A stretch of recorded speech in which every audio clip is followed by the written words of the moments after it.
Parabéns, Doris. Doris sempre trazendo projetos lindos, inovadores, né? Toda vez que eu assisto uma apresentação de Doris, eu fico encantada. Então, nossa próxima apresentação vai ser de Laís Souza.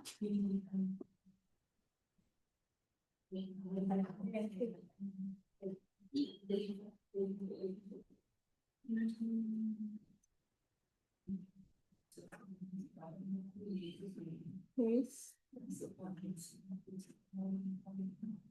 Com... Tá aparecendo aí, Amélia? Então, Laís vai se apresentar, né? Laís é doutoranda, e aí o tema você apresenta. Boa tarde, gente. Boa tarde a todos. É, Bom, eu vou trazer aqui um recorte, né, de uma pesquisa intitulada Estabelecimentos Médicos Veterinários, Diretrizes de Projeto para o Bem-Estar Animal. A gente está aqui, né, Doris trouxe muito essa questão do bem-estar humano, mas eu vou trazer um pouquinho sobre essa temática do bem-estar animal. E quero destacar que essa é uma pesquisa que eu venho fazendo com a professora Patrícia, né, desde 2019, que foi motivada inicialmente, né, por uma discussão que a gente tinha, assim, né, uma sementinha sobre esse encantamento que a gente tem pelo SomaSUS, né, que é essa RDC ilustrada, enfim, que a gente foi desenvolvido aqui, né, num convênio entre o Ministério da Saúde e o GEAOSP. A professora Patrícia participou ativamente, né, da construção do SomaSUS na época, e a gente sempre falava dessa inquietação, assim, né? Como que a gente poderia dar continuidade a essa metodologia do SomaSUS que ajuda, né, tanto aos arquitetos que estão ali no dia a dia projetando, a continuar de alguma forma atualizando e ampliar um pouco o que já foi trazido, né, ali. Então, a partir, né, desse viés que são quatro pilares, assim, né, pautado em quatro pilares, que é a pesquisa a partir das atribuições, as atividades, né, ligadas às unidades funcionais, a pesquisa pelas tipologias, a dos equipamentos e da questão da gestão do resíduo, né? Então, a ideia que a gente queria é, construir, investigar, é realmente trabalhar nesse levantamento para criar alguns parâmetros ligados aos espaços de saúde animal, porque a gente identifica que existe uma lacuna aí, né, na literatura sobre isso. E aí, em 2019, a gente escreveu esse artigo, né, para a revista Ambiente Hospitalar, chamado Recomendações para Projetos Arquitetônicos de Estabelecimentos Médico-Veterinários. E desde então, a gente, sempre que pode, né, porque a gente tem as nossas pesquisas do doutorado também, mas sempre que a gente pode, a gente está ampliando um pouco esse olhar. E aí, dentro disso, né, a gente tem dois cenários importantes. A gente identifica. O primeiro é a escassez de referências na legislação e das normativas, né? E aí, dentro desse cenário, lá atrás, né, em 2019, quando a gente começou a pesquisar para poder fazer esse artigo, a gente identificou que aqui no Brasil não existe um documento nacional, né? Como a gente tem com a RDC 50, né? Que tudo bem, tá? Ela é de 2002, mas ela ainda é nossa grande referência e é uma norma muito bem estruturada, né? A metodologia da norma é muito bem feita. Claro que a gente tem as portarias, né? Doris falou aqui agora na apresentação dela. Não dá só para consultar a RDC, a gente precisa consultar outras portarias, né? Outras normas que vão, de alguma forma, interferir no que a gente está pesquisando. E como a gente não encontra, né, um documento nacional que fale sobre essa parte de estabelecimentos médico-veterinários, a gente acabou tendo que consultar mesmo várias normas para poder criar alguns parâmetros para começar a se pensar em padrão, né? Então, outra coisa que a gente percebe dentro desse cenário é que essa falta de informação acessível, né, sobre a temática interfere também na qualidade dos projetos que a gente vê aí, né? E na época eu estava com um contato muito próximo com o Conselho Federal de Medicina Veterinária e eles falavam muito sobre isso, né? O quanto que isso reverbera no trabalho do Conselho, porque eles que fazem a parte de fiscalização, além da vigilância sanitária, eles também atuam notificando e etc. E aí eles têm normativas próprias do Conselho que algumas delas trazem parâmetros sobre os espaços físicos, mas não tem um olhar do arquiteto dentro da construção dessas normas, né? Então, isso daí também foi uma das motivações dentro desse cenário que a gente constatou essa falta de informação mesmo, né? E de padronização. Então, a gente entende que é necessário se pensar nessa regulamentação, né? E quando a gente fala de qualidade do projeto, a gente está falando da ambiência também, né? Da funcionalidade, mas também da segurança do paciente, né? Que nesse caso são os animais, e do bem-estar, certo?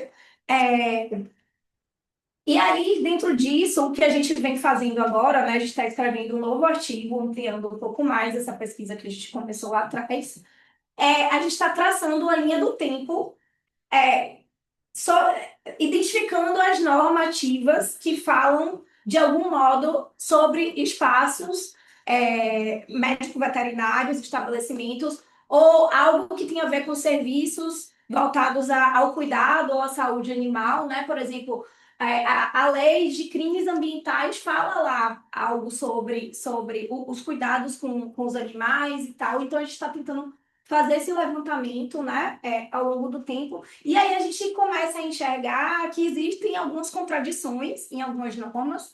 Algumas desses decretos, resoluções, normas já caíram, né, foram substituídos por outros. Então, a gente colocou aqui em laranja, né, foram revogadas e substituídas. E aí a gente está fazendo uma análise, né, do que tem de contradição e do que está reforçando, né, algo que já vinha sendo estabelecido.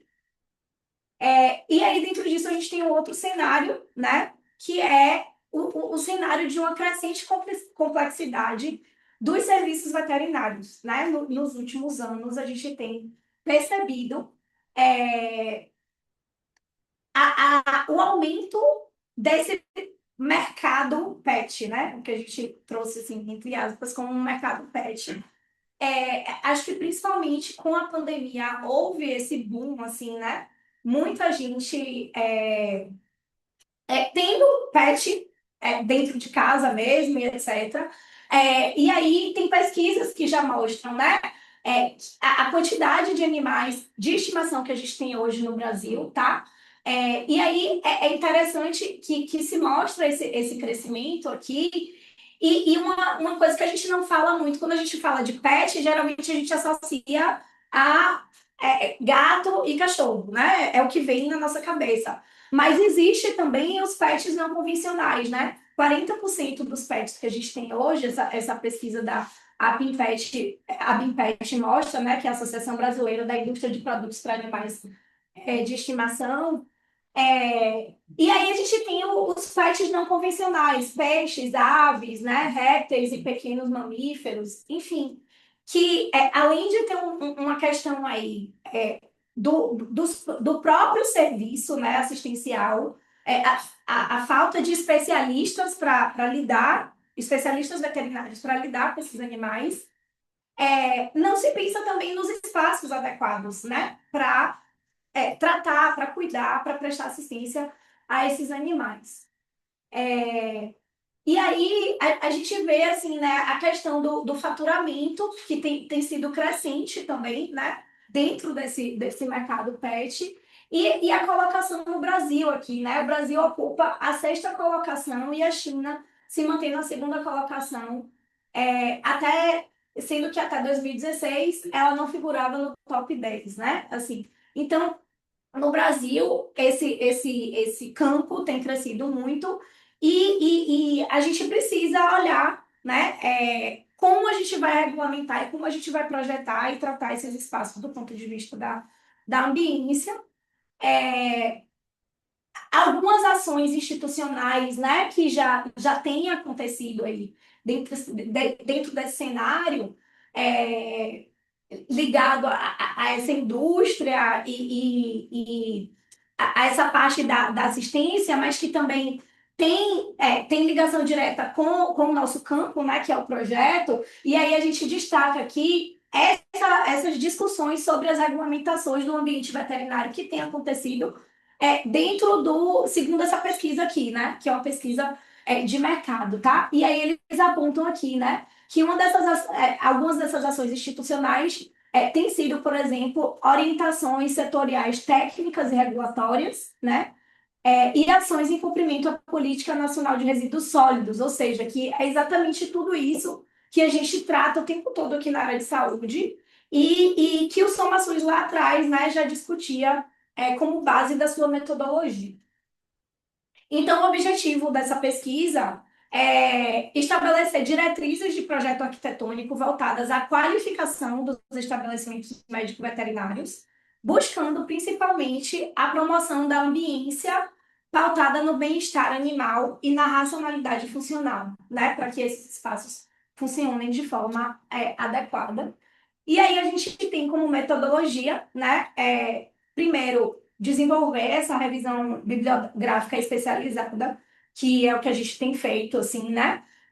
Sobre a arquitetura da saúde, sobre o comportamento animal, a gente tem começado a ler algumas coisas sobre a questão do comportamento animal, porque a gente está acostumado a falar sobre comportamento humano, né? Mas quando a gente vai projetar espaços médico-veterinários, a gente precisa minimamente entender quem é esse paciente, né? E para quem a gente está projetando. É, um outro tipo de análise que a gente está fazendo é essa análise normativa, né? Histórica, assim, entender o que está mais, o que está sendo mais adotado, né, nesse momento, até porque a nossa ideia, né, com a pesquisa, é trazer essa aproximação mesmo com o Conselho Federal, né, de Medicina Veterinária, para de repente criar parcerias mesmo e diálogo entre a arquitetura para dar suporte a eles, assim, né? Criar essa aproximação mesmo com o olhar dos especialistas, né? Dos médicos veterinários. E para provocar a regulamentação. E para provocar uma regulamentação mais consolidada, assim, né? Porque o que a gente encontra são legislações regionais, assim, a gente não tem um documento nacional, né? Uma coisa que possa ser, como a gente tem a RDC, por exemplo, né? Que é adotada em todos os juízes.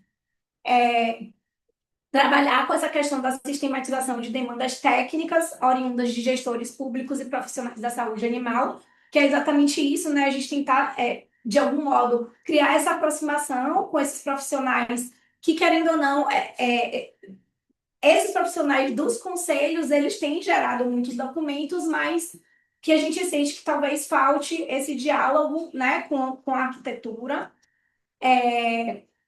A gente está estudando também, né, as atribuições, as tipologias dos equipamentos e os resíduos. Então, que é o que eu trouxe lá atrás, né? Esses 4 pilares aí que pautam a metodologia do SomaSUS. Então, a ideia é aplicar aqui também. Para desenvolver, para dimensionamento, desenhos e modelagem de ambientes, que foi o que a gente começou a fazer no artigo lá em 2019, mas assim, né, a gente precisa de muito mais braços para poder ampliar essa pesquisa aí, só nas duas, né, fica difícil por enquanto.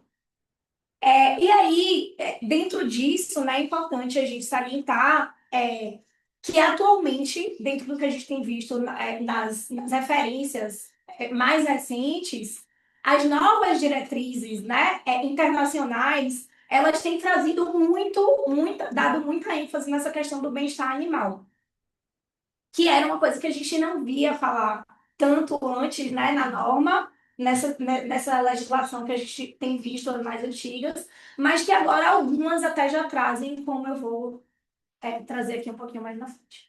E aí, aqui são alguns artigos, algumas publicações recentes, né, de 2022 a 2024, que a gente tem consultado, algumas delas internacionais. E aí é isso, né? Eu quero destacar aqui, só para vocês entenderem, pesquisas que estão acontecendo no mundo que falam, por exemplo, né? Essa aqui é um estudo que fala sobre criar cenários futuros adequados para o espaço de cuidado e interação entre humanos e animais, né? Então, é um projeto piloto dessa questão relacional mesmo. E aí eles falam muito sobre a questão do comportamento animal, né? Dos sinais corporais que eles dão dentro de determinados ambientes. Então, como eles se relacionam entre si, com os humanos e com o meio ambiente. Tem essa outra pesquisa aqui que fala, né, sobre criação de algoritmos genéticos para criar e aprimorar sistematicamente layouts. Então, criando essa relação com acessibilidade, né, a questão dos fluxos, da gaiola, enfim, os pontos de acesso, como passar essas relações de fluxo e zoneamento. Outro artigo aqui que fala sobre a questão dos abrigos, né, para animais de estimação, que é outra coisa também que a gente vê uma lacuna, né, os abrigos. Então, ele traz algumas diretrizes para a implementação de serviços, né, então a gente também está verificando normas para abrigos de animais. E esse último aqui, que fala sobre desenvolvimento de princípios e padrões de projeto, né? Que já é mais parecido com o que a gente está querendo fazer, então tem sido uma grande referência para a gente. E é interessante que ele fala aqui, né? Que visem a melhoria das condições de vida físicas e psicológicas em abrigos de animais. Então, ele trata essa questão comportamental também, que eu acho que é algo que a gente, na arquitetura, precisa se aproximar quando a gente está falando desse tipo de projeto. Então, a gente tem como centro essa questão do bem-estar animal, né? E aí é muito interessante a gente perceber que a lei que a gente tem em Salvador, né, que é uma lei municipal mesmo, de 2016, ela já abordava esse conceito do bem-estar animal e a gente ficou surpresa, assim, né, de uma forma positiva dessa norma aqui de Salvador já trazer isso. E ele traz esse conceito, né, da garantia de atendimento às necessidades físicas, mentais e naturais dos animais, né? Então, mais cedo aqui a gente falava, né, sobre essa questão da ambiência, da gente entender sobre a localidade, e aí, no caso, a gente precisa entender sobre o sujeito. Quem é esse sujeito? É um sujeito animal. Quais são as necessidades, né? E aí, isso aqui que a gente vê na norma bate exatamente com o que a pesquisa está trazendo ali, né? Sobre condições psicológicas para esses animais também. E aí a gente começou a se perguntar, assim, né? A questão da PNH, né? Que é de lá de 2003. E a gente começou a se perguntar, e se a PNH fosse ampliada para os estabelecimentos médicos veterinários, né? É estranho falar humanizar, né? Mas, enfim, a gente começou a se questionar sobre o conceito, né? Que a PNH traz, que é essa questão de incluir as diferenças nos processos de gestão e de cuidado de forma coletiva e compartilhada, considerando os sujeitos ali, né? Os atores, quem são os atores sociais que constroem a saúde, né? E nesse caso, os usuários, né? Os pacientes, eles são os pets, e a gente precisa entender como é esse comportamento animal, né? Como que eles se comportam. Então, a gente entende que pensar projeto para estabelecimentos médicos veterinários passa, sim, por a gente incluir esses atores, né? Os usuários, a gestão e os trabalhadores, que vão ser recursos para a gente produzir a saúde e o bem-estar animal. E aí, pensando ainda, fazendo essa correlação, né, com as diretrizes da PNH, ampliada à saúde animal, a gente já vê hoje que a gente tem projetos, né, de UPA animal, de hospital veterinário. Então, isso já está começando a ganhar campo mesmo, né, comunidades públicas vinculadas ao SUS. E aí, claro, a PNH, ela é do SUS, então por que não a gente pensar, por exemplo, né, a PNH, ela traz essa questão da ambiência aqui, e aí a gente está estudando isso, né, sobre essa relação dos elementos que contribuem para a ambiência e de como todos esses elementos aqui, né, morfologia, cheiro, som, né, como que o cheiro e o som, eles são super importantes quando a gente fala de animal, né, a questão tátil das texturas, do tipo de material que a gente vai aplicar ali, né? Todos esses tratamentos das áreas externas, o paisagismo, né? Como que isso vai interferir? Até porque dentro do paisagismo tem algumas plantas que são nocivas à saúde animal, então é uma coisa que vai do macro até o micro mesmo, né? Que precisa ser estudada. E aí, uma outra coisa interessante que a gente identifica nessa norma daqui de Salvador e que a gente não identificou em outras, né, é esse lugar da gente se perguntar quem é que habita esse espaço, né? E aí é muito interessante que essa norma ela estabelece uma diferença, assim, né? Então eles falam, todos os cães, gatos e outros animais de companhia devem estar abrigados em local que disponha de espaço, conforto e segurança, né? Ou seja, tá falando aí de segurança do paciente também. E como que a gente vai ter um parâmetro, né? Sobre o que é esse espaço adequado para cada tipo de animal. Então, essa norma ela estabelece, né, uma área mínima de metros quadrados para esse abrigo, assim, né, para cães de pequeno, médio, grande porte ou porte gigante. E isso é uma coisa que a gente não vê em outras normas que a gente identificou na pesquisa. Então, essa norma aqui de Salvador tem esse olhar assim, mais individualizado, né? Sobre o pré-dimensionamento que a gente vai precisar fazer, tá? E também a questão do comportamento animal, né? Então, o pré-dimensionamento que a gente vai fazer para um cão não é o mesmo que a gente vai fazer para um gato, porque o comportamento animal é totalmente diferente, né? Então, para o gato, eles já consideram 2 metros quadrados de área mínima por animal, e aí ele fala da questão, né, desse ambiente estar isolado do acesso à via pública através de telas ou materiais similares, com prateleiras e ou mobiliário que permitam escalar e andar em vários níveis, né, em relação ao chão. Quem tem gato aqui, né, Mari, está fazendo assim, porque é isso, é a questão de você entender o comportamento animal e de que por mais que ele esteja ali, né, confinado num ambiente restrito, que a gente consiga gerar